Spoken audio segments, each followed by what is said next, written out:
Good evening.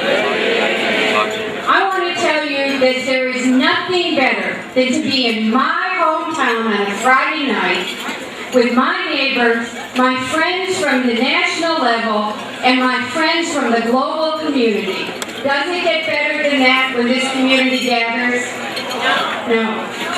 And I'm glad to have the opportunity to be one of the first speakers to join you for what is going to be an exciting weekend.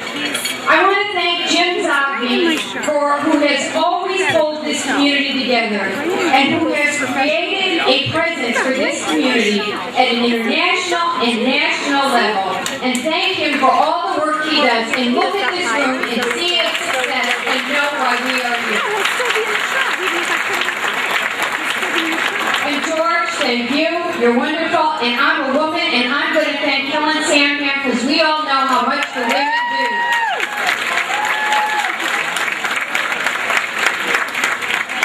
And I'm going to start to get in trouble if I start going down further, but it is an honor to welcome Senator Johnson Nunu, who has been a good friend of the Dingells forever, to Dearborn. We'd like him to come, and it's great to have him here.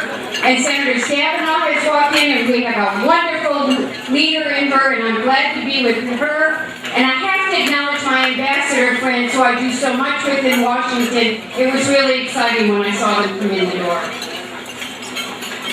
But I want to say to you, we're here today, this weekend, to debate the important issues facing this community in our country. You will hear from the presidential candidates and from some of our nation's most distinguished leaders.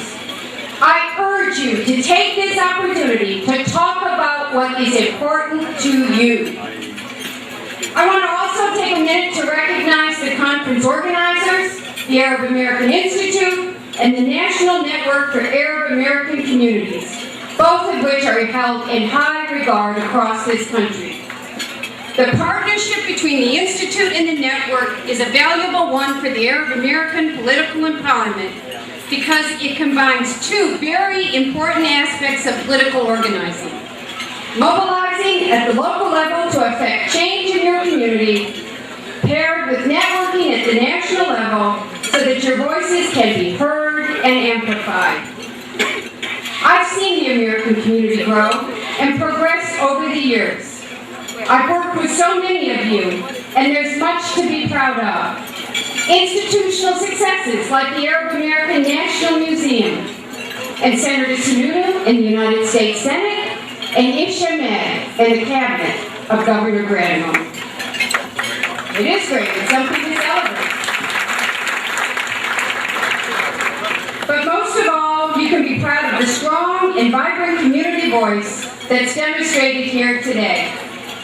Through your organization, education, and stewardship, you are changing things for the better and making sure that the future is bright, not just for Arab Americans, but for everyone.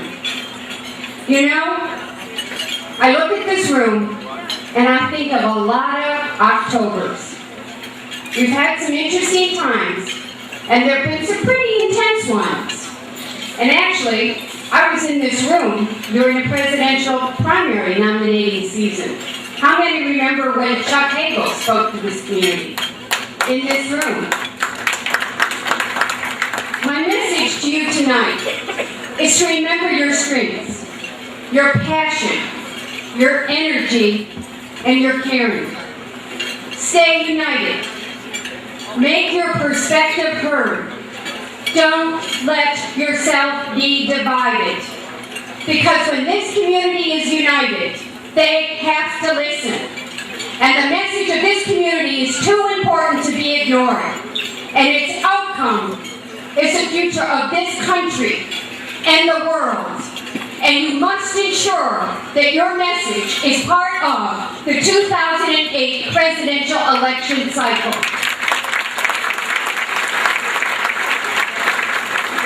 So take the serenity of this room. Serenity is not the right word probably, but I feel a lot of warmth and caring and passion. Make sure next October, that's where this room is as we approach Election Day. Thank you very much.